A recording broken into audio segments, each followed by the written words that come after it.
We all have storms in our lives that cleanse, clear, and convert the aftermath into a rainbow. If you have the right attitude, you can grow and weather the storm. Let's talk about it now over Lunch with Stormy.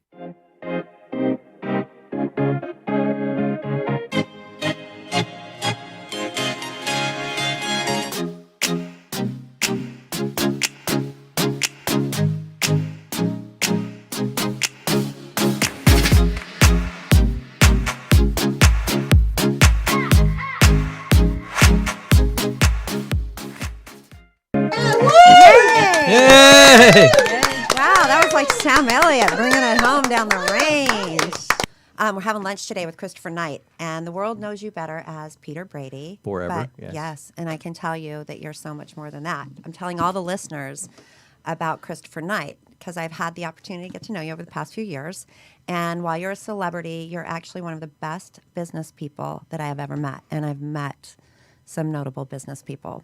So for lunch today, we'll talk about the influence you've had on me since I was a youth with the Brady Bunch, influenced my children, who are in their 30s, by the way, and my granddaughter now gets to watch you. It continues. It's the most amazing thing ever. Evergreen. And then we'll talk about things people don't know about you, how you did a little time at UCLA to study geology and oceanography. Like rocks. Yeah, love it. And then just going from a successful actor to so many other talents, being an executive in Silicon Valley with numerous startups for about 20 years, even though you're not that old.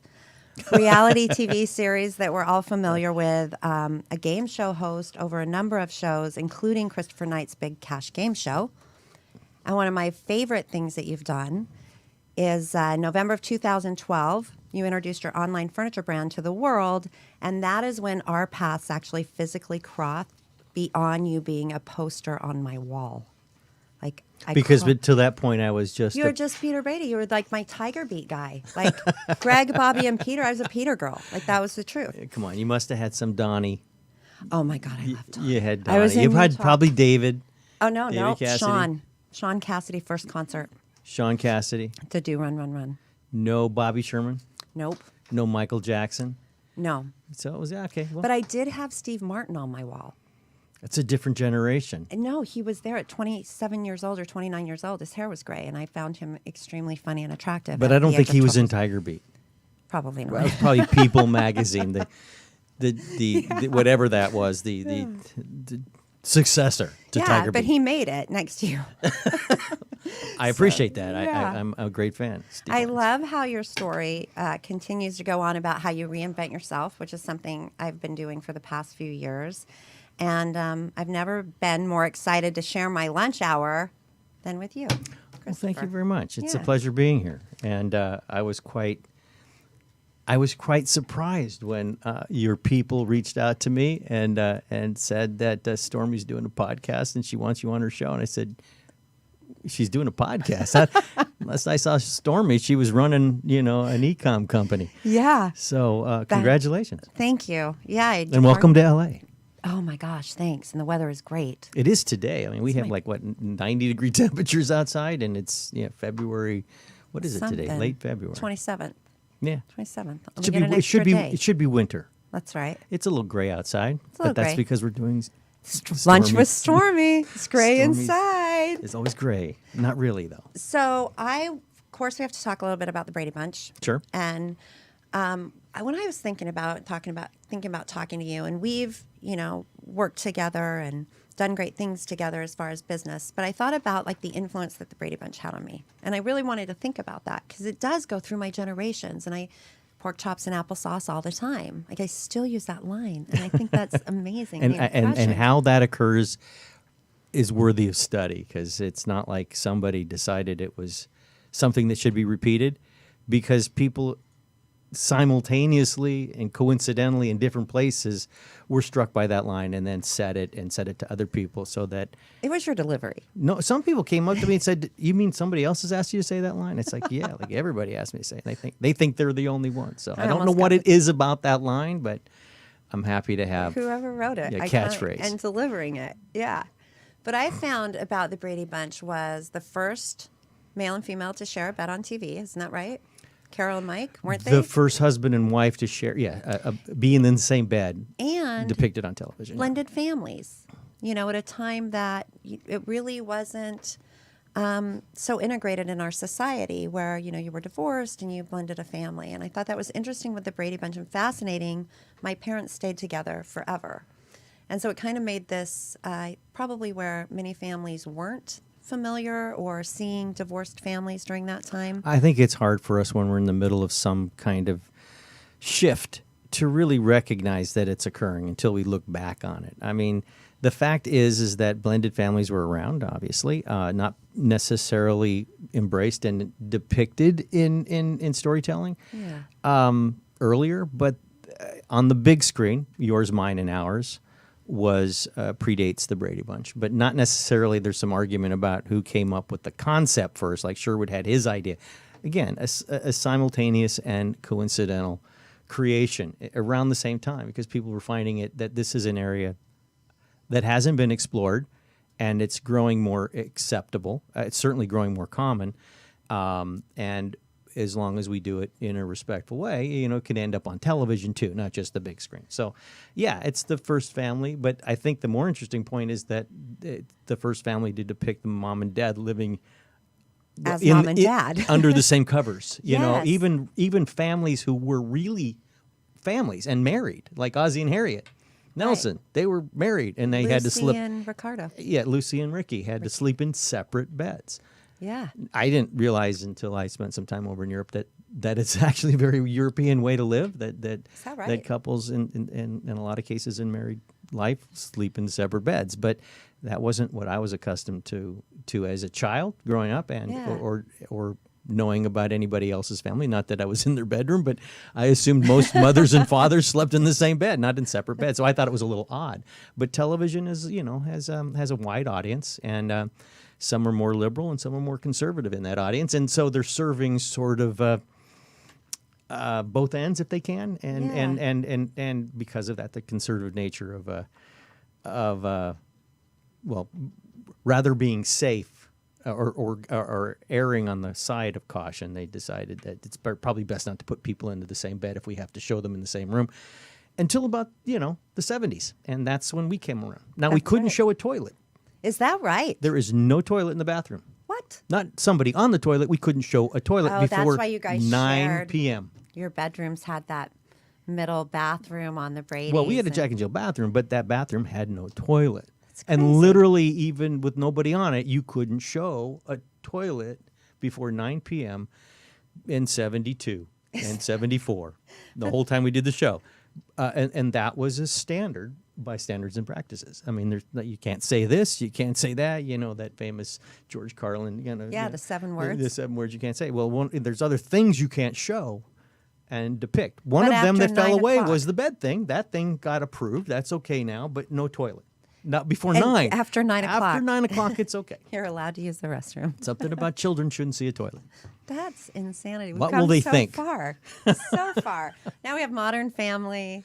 We have, Right. even the reality shows, Bad Girls Gone Wild, whatever that show is, not Girls Gone Wild, but those Bad Girls shows, like the things they show, I think, my goodness, I can't even believe it's A happening. Game of Thrones was on television. And Right. there you got a murder on the toilet. Right, so, things are Oh changing. my gosh, he did kill him on the toilet. He did. That was brutal. So Brady Very Bunch inventive. ends when you're how old? I was 16 and a half, yeah. And Right, what'd you do the next couple years? When did you Well, start UCLA? there was a very interesting kind of thing happening, and perhaps it always happens with success. We were only on the air for 5 years. It seemed an enormous period of time because it started when I was 10. That 10 was doing the pilot the year before, 6 months before we got picked up, and when they'd be back in production doing the next season. Nonetheless, it started at 10 and ended at 16. So those are some pretty Formative years. Pretty important years with a lot of changes that occur. Oh my gosh. When it's time to change, it's got to rearrange. Then there's that. Well, I love every Brady song. I have to say that. I do. I know all the words too. It's a sunshine day, still to this day, and I sing it often. Well, go ahead. It's a sunshine day. I think I'll go for a walk outside now. The summer sun's calling my name. I hear it now. I just can't stay inside all day. Damn, you got this. I gotta get out and get some of those rays. Everybody's smiling. Sunshine See, day. I don't sing. The Everybody's whole thing is a clapping. very painful.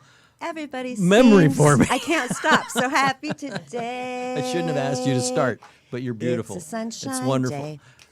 Sorry. It's okay. But yeah, you those know. are the influences. I always thought the time to change actually was a very there was deep meaning. It's There was time to deep change. meaning. Of course, I was taking it very personally that my voice had to crack, and that was their way of telegraphing Getting that you through it. this guy can't sing. Well, we have to give him something to do. Wow. Any case, because we did some singing, we recorded some albums, and because even your own parent, is anxious for reasons, that might be honest and not, anything other than your own goodwill and life in mind, still push you in directions that you wouldn't have gone naturally because you're on the cusp of some kind of success. Let's make more money. Right. Let's record albums. And it's like, Mom, we never have music in the house. You want to just tap in and recognize I have no musical talent, and I Remember the probably Change shouldn't song? be out in front of people. Well, you can just fake it. And it's like, ooh, that feels good. That really feels good. So it's like, there was a lot of that music stuff when the show went off, and there was an act that we had been doing, touring concerts like that, and it was a misery for me. Didn't really want it because I couldn't sing, and I knew I couldn't, and I didn't know what I was doing there. So then you go to. well, because of that, right after the show ended, I finished out. I finished out school in a private school, and that was 10th grade. I quit the next before that was out. So that in my 10th grade year, I went to a professional private school. We always had the first 20 weeks of the year school on the set. Best. And then I would check back into my public school, but not in 10th grade because we were doing these tours and stuff that I found miserable. In that case, we went to a private school. Well, when that was over, I quit the group, the Brady kids. I just wanted to go back to my high school and take the studies that I couldn't get on the set, and that, like labs and shop and all the good stuff and all the physical stuff and sports and all that other stuff that I didn't have. And so when the show was off, it was I was halfway through my 11th grade year, went back into my high school out in the West Valley, El Camino Real High School, and began meeting everybody that lived in my neighborhood, but that I hadn't met had no yet idea because who we they moved were. in when I was in junior high. And I hadn't gone to the junior high nor the high school up until that point. And so my brother did, and after me, my sister. So you have and a my real brother. family? Yes, I You have have a real family. siblings. Who Yeah, are I they? was born in the normal or manner. how many? There were 4 of us. I'm sort of in the middle. I have an older brother, a sister, just 3 years younger, and then I had a younger brother, 7 years younger, but he passed away back in '95. Sorry about that. I have Thank you. 3. We have 3 of 4 remaining Mm-hmm. as well. So I get that. It's not easy. And then you go to. So one thing when we first met that I don't know if I was surprised about it, but like the depth of conversations and the breadth of which, and here's what I specifically remember. We were talking about and this was with, the Overstock group. We were in the office, we're doing some meeting, but some kind of cat comes up. And I don't know whose cat it is, but you say that cat originates in Turkey next to a lake that is this originating Turkey. And you went into depth about this cat. Well, it was till my we were cat. laughing. It was my cat, and I didn't know anything about these cats either until I had one as a rescue and was told by my friend who's the rescuer that they believe it was a Turkish van. Well, I've never heard of one, so I have a very curious mind, so I went and did some research on the Turkish van, and it's considered the swimming cat. So you can find YouTube videos right. of That's cats what got swimming. That's why I remember it is Right. we started talking about that. But it went on and on. Every time we had any meeting about anything, which was mainly about the business we should talk about, just you're so smart, you're so intellectual and random, Very random. but so fascinating on every conversation. It was, it's, the fact that you found great success in everything that you've done, including we mentioned UCLA with the oceanography and Geology, yeah. Yeah. And then 20 years as an executive in Silicon Valley, just on random startups, which I think is Geology fascinating. and that high tech actually probably have roots in the same bed. So, and it's all based on science and technology. It's where my head spins best. Right. It really is. It was something every time Christopher would leave the office, we'd be like, God, he's so smart, like so smart. And then 2012, you start this furniture line. And my background at Overstock with e-commerce and, building that brand and then being able to experience brands like yours, people that enter the market. At the time, nobody was really doing this, like branding themselves, or transitioning their life into something like you did. It's sort of like everything else I've done. It sort of just started and it had its own growth. Some people they invest a lot in making a plan. I haven't. I don't make a plan. My life is, sort of a sequence of steps once taken. Oh my gosh, that makes me feel better. So yeah, I know if I ever write my book, I already know the title. I just filling up between the covers is the hard part. But I know what the title will be. It's My Accidental Life. Oh my because gosh, it's not a life that I've really decided for myself purposefully.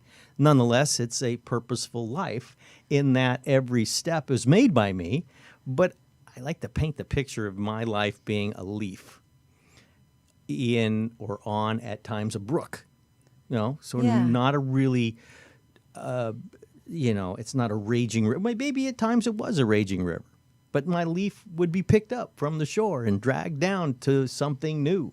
And then it would be left on a new shore. And all the time you have to, you're living through the water in that event and then the beaching and then the becalming and then, and enjoying whatever that is. And then, waiting for the next moment that the water picks you up and takes you down the road. I mean, that's fascinating because you've done that. And when you started your line and people it should be clear that this isn't a celebrity putting his name on something.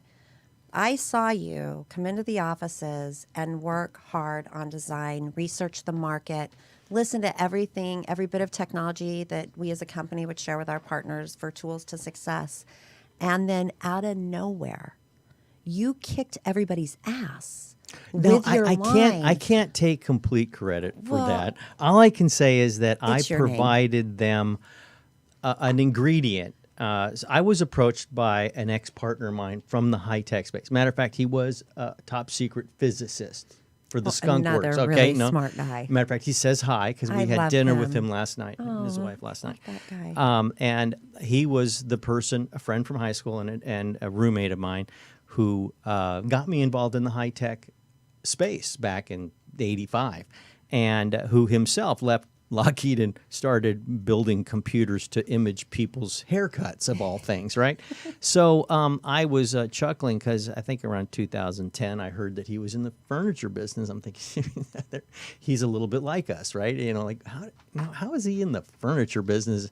2 years later, I'd be getting a call about joining him in the furniture business because he knew who I was, he knew about me, and he needed something to consolidate a brand around. They were making sales, but they had reason to need a brand. And he thought that I would be a good brand. Now, that's his brilliance thinking this. But I thought, I trust him. I've been in business with him before. He has a new partner, and through him, I would trust that new partner. I'll make a handshake deal, and we'll start this. And if it works, great. If it doesn't, no skin off anyone's nose. And it worked really well. And then we sat there looking back. So well. There'll be studies about how well this worked. Why did this work? And it's timing, and it's their aggressiveness in the marketplace. I mean, the founder of the company, Marshall, is a brilliant merchandiser, and he runs a very lean operation at the end of the day because he spends a lot of money on merchandising. He is not an advertiser. Now, he's got a brand, which is not something that's comfortable for him. He'd rather he's more of a hide in the reeds kind of guy, not one that wants to stand up and pump his chest. So having a brand sticks him out. That's a little bit antithetical from the normal way he likes to work. Nonetheless, it provided him what he needed for a number of resellers, and you were one of those resellers. Right, that's right. And it grew tenfold in It was incredible. we doubled year after year for I think 5 years. So, yeah, it was. It was incredible. Do we have a caller? Is that real life? They hung up. They hung up. We had to hang up. Call back. It was incredible. And then your designs, what it started out as, and then as you redefined, like I remember, it wasn't like you played it safe in the beginning, but you came out with like some rustic, feels like the wicker furniture were big, and then it started getting like so... It wasn't defined by you. It was me, but it wasn't me. It was everything. I've been struggling to figure out what Christopher Knight Home is, and it really because it really is. It's an emporium of furniture that people can afford and can afford to leave, if you will. I mean, I know furniture is a durable good, but there's less concentration or focus on it being durable today than there used to be. Your stuff is good though. Your no, prices it's not fast furniture. Yeah, but and maybe not even quick furniture, but it is furniture with it's a term I would imagine, and we try to sell quality at a very fair price. And it's one of the best deals because out of there. what like an overstock can do in the marketplace, and you guys were you had an understanding of all the different things that you might have sold back in the day. The one thing that you grasped was that no one else was doing furniture very well, right. And you built a way of providing all the details of the furnishings necessary for someone who was taking a leap of faith Yes. to buy furniture without touching it online, because no one really believed anybody would buy furniture without first sitting in it, touching it, feeling it. And you proved by giving them enough data points that you could encourage them to buy. And once you do buy, they'll listen to somebody else who had bought. And I provide, in that equation, somebody trustworthy, because it's a wild, wild west. It's a sea of stuff out there. So interesting. Like you've been in my living room since I was born. How weird is that when you think about it that way? Like from the Brady Bunch, where you're like home, sitting in your living room, to where now I literally have your pieces in my house because I love supporting you, but I wouldn't do it if your stuff was shit, and it's not. Thank you. I can would hope get it. Never. It's not intending to be. So. Right. It's not. It's really good and it's durable. I think you. I've seen so many, different manufacturers and different things, and they're all good for different, times in your life when you can afford different things. Your stuff is. Really good. Luckily, this is that being picked up by the water again and taken down river. I got in with some really smart people. And I'm pretty lucky because of that. So, and then I've tried to extend that and learn from it, and then do something more with what I've learned. You for sure did that. Do we have a caller? We do. Okay. Hello? They're not there. Hello. Hello. Hi. You're on Lunch with Stormy. Who's calling, and where are you calling from? Oh, my name's Christina, and I'm calling from Tennessee. I'm so excited to be on the line. Hi, Christina from Tennessee. I was just wondering, what is next? What's another piece of furniture that's coming? Well, there's a whole slew of them, which is a great segue into your line you're just releasing, right? No, it's not furnishings, though. Christopher Knight Collection is not furnishings. Christopher Knight Home exists to be the purveyor of furnishing. So if you're going to sit in it, lie in it, it's going to be Christopher Knight Home.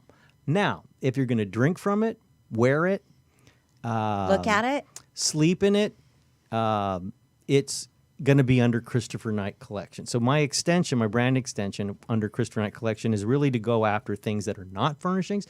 There may be some overlap in that some of these pieces are home decor. Like I said, right. Sleep in it, sheets and top of bed, blankets, comforters. That is going to be under the Christopher Knight Collection. In that regard, it's more design forward, like clothing, right? That. It's the furnishings is not a design forward industry, although it moves more quickly than it used to. But it's still not like there's a design every spring and then fall. There's not two designs a year for furnishings. Right. So they're generally like, I think, what are we down to, like about a 5 or 8 year kind of spread before furniture tries to switch over. And when I started, it was all brown bonded leather. Horrible. Yeah, it was just Oh, very wow. utilitarian. And now we've got the whole mid-century modern revival happening. And every time there's one of these revivals, there's a little mix of it with something else that preceded it. So it sort of morphs in slow fashion. So the next time we come back to mid-century modern, or as we're coming back to mid-century modern, it's not exactly the same mid-century modern we had back in the mid-century. We get to choose. Christina, thank you. Yay! Well, I'm so excited. Shop Thank you. Christopher Knight you. collection. Look for it online and I think in stores. It's going to also be Perfect. yes, because Christopher Knight Home is not a brand available in retail at brick and mortar. It's not. No, Well, I love online shopping, so I'm excited. look for it. Thanks for participating in the sport. Thank you. It's my favorite. Like, okay, great. What else? So the other, you go on. Now, I just heard recently that you are, in addition to going from all the things you've done. Yeah, I know. And we that got you're a lot of plates starting spinning right now. former Prodigy Media. Is that what it's called? Former Prodigy Media, right? And I am not the Prodigy. I'm the What? former in the title. So my partner Phil was born in Moscow. He came over. He's a piano prodigy. His father is a very world-renowned pianist, and they were able to get out of Russia only because of glass knobs and getting out when the wall fell. Prior to that, his father was able to travel because he was an important emissary of the Soviet Union until they found out that he wasn't exactly on board, and then they kept him home, and he couldn't practice. But he's I don't know what the awards are that you win. For being really but good at that. he's won both the American version and the Russian version. His father has, and now is the professor of music in Texas. I think North Dallas or one of the schools Prodigy. in Dallas. And now he grew up to be a prodigy too, but he gave it up when he came to the United States. He was going to the Berkeley School of Music. Nonetheless, he found himself in show business, and I met him because he was a publicist, and we worked together. He's like my little brother in business. He has been, and I've known him now for 15, 20 years. He then segued into production and became an Emmy-nominated producer, and was interested in going out on his own. And he pitched me a concept in the middle of last year about being his partner in a production company. And I'd always wondered why, of all the things I've done, none of them ever ended up in production. But now I've sort of divulged my secret, which is that You're I the just keep stream. going downhill wherever way the hill is down. So that was never part of that route until last year. And now How exciting is we that, started a though? production company, and so it's a new experience for me. It's a lot to learn. I mean, and productions are good and bad. They don't necessarily follow a formula. They're all different how they come together. And you're focusing on reality documentary, is that right? Docudrama. It's probably the lowest hanging fruit. But we do have interest in scripted fare too. So, but that'll take a little longer to get off the ground. At first, you have to have the right script. Someone has to write something. Yeah. So, and there's so much consumption now, and so much opportunity for all of it that it seems to be the right time to step in. And we're already, we're out there, pedaling our bicycle and pitching up a storm. He's very creative and very facile. He's able to create a whole lot of concepts with enough meat on the bone that it's not just sort of drawing on a napkin, and it's really he gets the marketplace. And our one pet project is True Love. You looked at your I'm wife looking, when I'm you looking said at that. True Love the movie True is what it's Love, called now. he said as he gazed over. And it's a story of this wonderful girl who lives in Georgia, who has Williams syndrome, and it's a syndrome. A chromosomal syndrome that I didn't know anything of. He had this property already. He noticed it as an interesting story that needed to be told. because as soon as you meet this girl or are in her presence to others is a gift, and it's so effective. It appears that as I'm learning about Williams syndrome, one of the causes of that syndrome and those chromosomes that are missing is that the brain has I don't know if it doesn't put the brakes on one of the not the serotonin and not the dopamine, but The one melatonin? of the, it's not the melatonin, but it's another one of One the of one of those what are they called? Things. Steroids or not steroids? What I are mean, they? whatever Like one of the our hormones? one of the hormones that the Release. brain exudes or And deposits, what does it and do? what it does to them is it makes them incredibly empathetic. So she is, and it also leaves them with ailments that are very, deadly. just I mean, they have feels weak everything? hearts and stuff like that, and they don't, she seems to be doing well. I mean, she'll have some surgery. She's had some already. She's never out of the woods being a Williams syndrome individual, but she has a chance for a long life, luckily, and we're going to document her story because the state of this world probably needs. Not probably. It does need more people like her to serve as an example. Now, she does it naturally. It's not like it's coached. It's just she has this way of bringing people together. What's most interesting is they've just discovered, because of studying Williams syndrome, that this whatever this drug is, the dopamine, the Right. whatever that the brain has in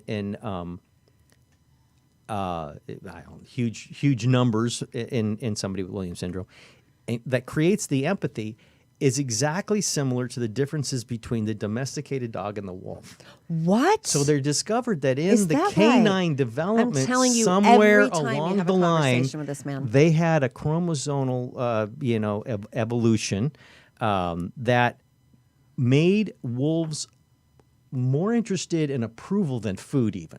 So, and it's the exact same change in the dog that delivered to us a companion who was more interested in being our friend than eating our leg.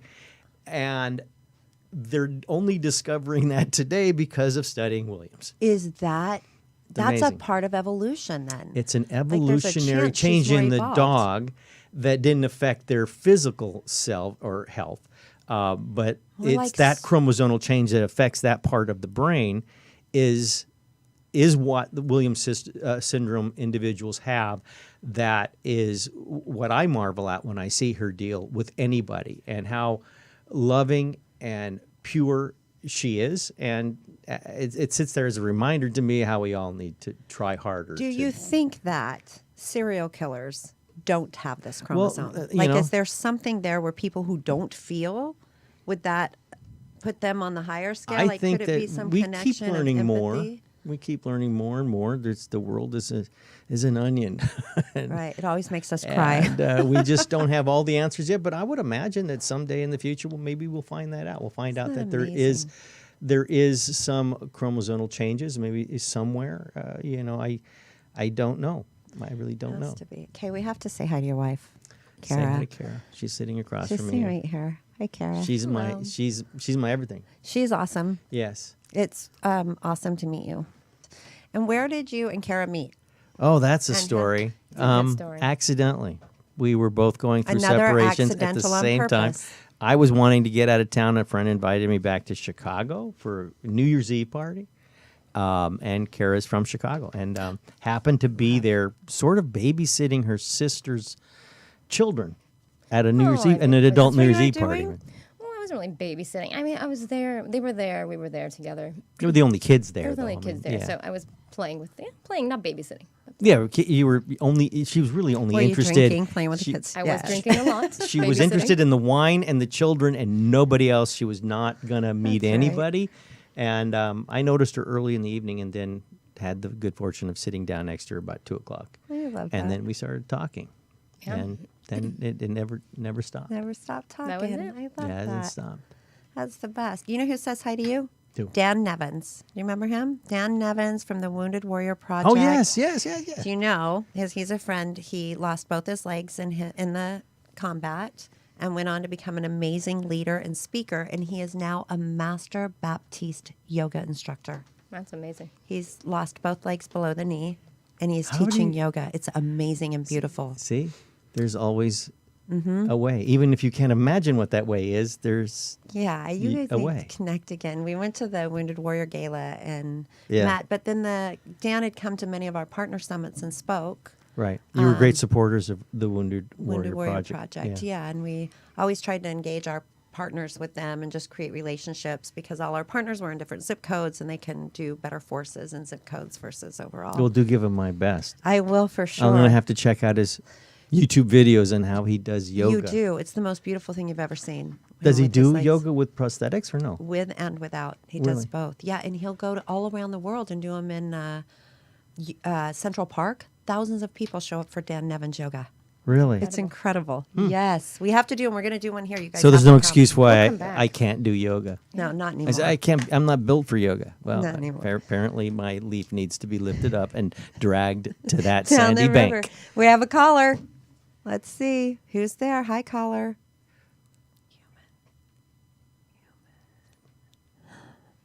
No. Hello. Hi. Hello. Who's this and where are you calling from? Hi, this is Ronnie calling from Michigan. Hi, Ronnie. Hi, Christopher. I'm a huge fan of the Brady Bunch. My mother told me all about it when she watched it when she was a child, and now I watch, reruns on television whenever I can. I'm just wondering. You came up through kind of like this really wholesome kind of family style television series. What's your favorite genre to work in as an actor? Well, since my leaf likes to get lifted whenever it's unexpected, I don't have favorites in anything. My favorite is what I'm engaged with at the moment. And I have just enough ADD to make that a reality at every moment because I can forget pretty quickly what I was doing last with something new. So I literally, it's what's in front of me, not what's behind me. That's my favorite. And one is, it's sort of like, do you like summer? Or do you like school? I mean, when you're in school, you like summer. When they're at the end of summer, you can't wait for school. It's whatever you're not filled with at the moment is sort of it's a great. I mean, I have a business world, I have my creative world, and they feed each other because one without the other, I don't think I'd be. It's almost like a lung, it needs to be empty to be full. So I kind of have to breathe between different states, and so I love comedy. I tell you what's really difficult, insidiously so, is reality. Reality is very difficult. Yeah. That's That seems counterintuitive. Well, you actually. can't prepare so much for it. And it's really supposed true. to be If it's really about reality, it you, is. right? And that's what Yeah. the world now wants to consume. Maybe I'm interesting, but I'd rather determine that by reading something and say, no, I can be that interesting. So let me do that. So Seems crazy. I don't know. Really, it's what I'm doing right at the moment. Thanks, Ronnie. That's And it that's a great answer. makes me ask a question. Sparked a question for me. If you could only do one, like your furniture business or acting or your celebrity world, because I know it goes beyond acting. You do a lot with your, HGTV and things like that. So it's not always a written role. What would you choose? Kara. That's what I choose. Kara, what would he choose? What would you choose that he does? I can I'm a homebody. I can be home. the I can be best? tinkering. I'm threatened to build our new dining table. I got to get started on that, and I could be happy with that. If it wasn't for email and all the other obligations, I could forget about all of that and then make something at home. Isn't it interesting how you get older and you putter? Like I could putter all day. putter. And for Make days. pickles. Like, I I could love, just you know. putter around and you're like, putter oh, is- it's 6. I feel like I just woke up and had a great long cup Remember of coffee. that? Remember how you woke up when you were 6 years old? I mean, I remember once getting in trouble because at 6 o'clock in the morning, on a light day, not all mornings are light at 6 a.m., so it must Right. have been a daylight savings day.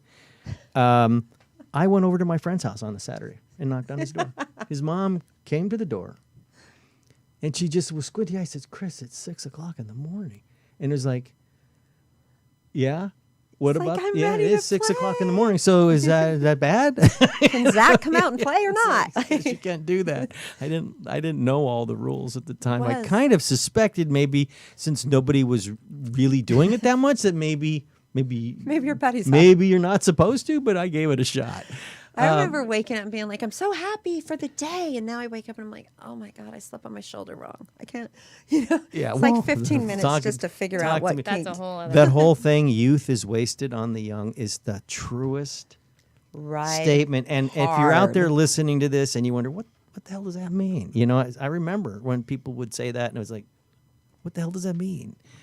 And then one day, it just popped into my head. Youth is wasted on the young. That's right. You know exactly what I it means. get it now. Yeah. So what's next for you? What are you going to do next? What are you, the next I'm hoping 6 we months? sell our project. Remember the project that we were pitching to Overstock that never got sold? Oh, so it's my morphed into a gosh. new design home Yes. improvement project, and we're pitching that. We're hoping we have Oh, something there. I want to see it just because I want to yeah. see it from then to now. I had a Like, great that's time Great. doing the HGTV Very Brady Reno. Loved it. Loved They're a it. great group of people. They that whole experience was wild because here the Bradys are being reborn, sort of like a gift, a 50-year anniversary gift that is the network 50 gave years. us. It was no, Congrats, it was that's 50 years in Iconic, September, dude. and it's hard to fathom that. You know, I think back, really, it's been 50 years when, you know, I don't think when I sit here looking out that I'm any older than I was back then. You're But then I not. turn it around and I look at myself. And then the joke was the house wasn't there, then we made it there, and now we're in it, and the house looks like it used to. But we don't. We are like old. The house is period. That house. What an But it was iconic an thing you've incredible contributed. experience, yeah. Yeah, just contributing to like all of our childhoods. What an amazing thing. So tell me, why did it affect you? You know, I think it was I related to Cindy. And you know, there's a power to the show because there's somebody to plug into. Yeah, I related to Cindy, and you know, I had an older sister and I had 2 older brothers, and we, you know, all lived in the house. My mom didn't work. That was a big listen. You guys had Alice, and everybody was like, "Dang it, how do you get an Alice? Like, is Mike Brady really rich enough to afford an Alice as an architect?" Carol doesn't even work, but Alice was part of it too. It was like, wouldn't it be so great? My mom worked all the time. I didn't have that, you know, at home, but all of it, I just related to, oh no, someone broke my nose. All of the things, the pork chops and applesauce, something suddenly came up. How about that one? yeah. Something suddenly Which came up. episode was that? I remember the That was title. where the football hit Marsha's Oh, nose, that was and then she couldn't go yeah. to the prom. Yes. You know, Johnny Bravo. Singing the Silver Platter songs. Can we stay away from the music episodes? Yes, I know I'll they're do it. everyone's favorites, but no, but I mean, all of those. Like, how do I even know that song still to this day? It wasn't like it was on replay all the time, or that I had YouTube to re-listen to it. It's I amazing must have that you- memorized that thing as a little kid, but I wanted to be in the outfits. I wanted to dance with you guys. I wanted to look as cute as Marsha every day, and I related to Cindy Brady as always being kind of the one that couldn't participate. couldn't participate. Well, was that she a was problem? just young. Too young to participate with your older sibs? Yes. Is that what it was? Yeah. So You it know, was what's like they did a what's lot of stuff. What's interesting is because I've had 50 years of like trying to answers others' questions about why is it still relevant or why do people still watch it or what was it about the Brady. So I've had a lot of time. I've like made it, you know, sort of a thesis, you know, why the Bradys exist and why. My mom hated the show, right? My mom was an artist, my dad was an actor, but in their world, they were artistically above this banal, you know, little show, and I'm just in it trying to figure out how to make peace because my family was like atomic, nothing like the Right, Brady nothing Bunch, like the Bradys. and after a while, I didn't care. My mom didn't like it. I didn't think that she was right. She said that no family's like that, and it's impossible for a family to be like that, and it's a bad example. Right. You're And it's changing like, the world. I even knew that was kind of like, that's wrong. That's a defensive posture because Right. you know your family's not like that, and you have no hopes of probably drawing it together to be like that at this point. So probably discount it. So the reality is that it's really the first community that kids live in, and they gave us as kids. They realized not at the beginning, but within about 6 months of the first show being the first season being shot, that the show wasn't about the parents, it was about the kids, and that they should definitely honor that and go with that, because that's what the stories were about. And those stories are all, I mean, they're really simple. You could draw simple. You could draw these as caricatures. You could make a cartoon. But it was about getting along. It was about finding your place inside of a Right. space, and the walls of the home are that space. Now, outside, in reality, Vietnam was going off. The world wasn't like the Bradys. It was already a throwback to the late 50s, early 60s. Isn't that interesting? And That's so because it was true. already out of phase with what was actually going on. I mean, if we're living in interesting times right now, they were even more interesting back in the late 60s and early 70s when we were doing this show. So there's hope. There's survival. They stayed away from all of it. The show did. It didn't bring in any And of if that it did, subculture. it wouldn't have the evergreen properties that it That's does. exactly right. And that's brilliant because it's being produced by adults who probably have all these impulses, but Sherwood Schwartz was smart enough to realize don't act on them. Make sure that it's just as simple and only about what kids' issues are. And if you really dial it back, any mom dealing with Vietnam on the outside or out that front door and the potential for it that has a 6-year-old, Yeah. that she knows, they know that 6-year-old and that Vietnam are estranged from one another. And there's no reason for the child at this point to have to know anything about it. It's not Right. going to influence their world. Their world is about getting to school on time, and making your bed and just learning Right, the eating a lessons of lollipop. life. All those simple things. And that today now, people that have grown up say to me, I come home and I put my slippers on and I binge watch the Brady Bunch.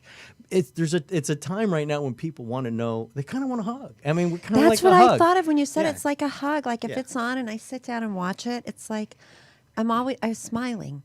It doesn't matter. I'm just smiling. People are cooperating and not in combat. How great. How good do you feel about contributing to that? Like for 50 years. I'm very lucky to have been part of it. I'm grateful that I had the opportunity and that it's taken me on this ride. I wouldn't have learned these things. I wouldn't have had the appreciation that I do have for what it was, and it gave me balance in real ways to a family that didn't have any of that to offer in reality. So I have this strange sort of crutch that wasn't, was necessary, but it was almost like a splint.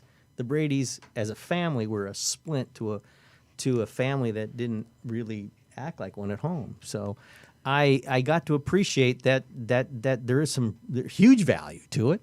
Yes. And I get it when others tell me that they reacted positively to it at home, because though I wasn't that conscious of it at the moment, looking back on it, I recognize that if it wasn't there, I don't know who I'd be, because I would have been stuck in this really wild, aggressive, contentious family struggle.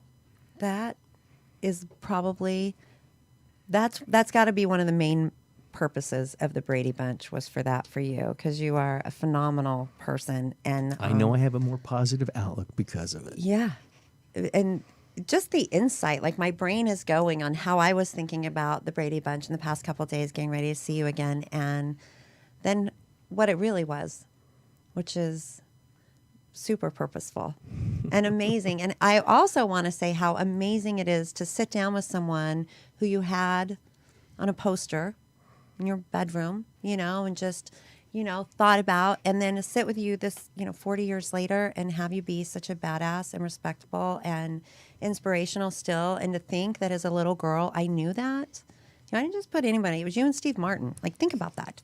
I'm honored. And Steve Martin does good stuff too. No, I'm a big fan. Big fan. Yeah, So, I didn't have. I don't know how many years there were between my poster and Steve Martin's poster. I hope a few.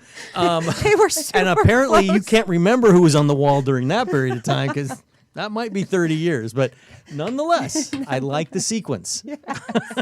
They were solid people. You're one of them. And that's the truth.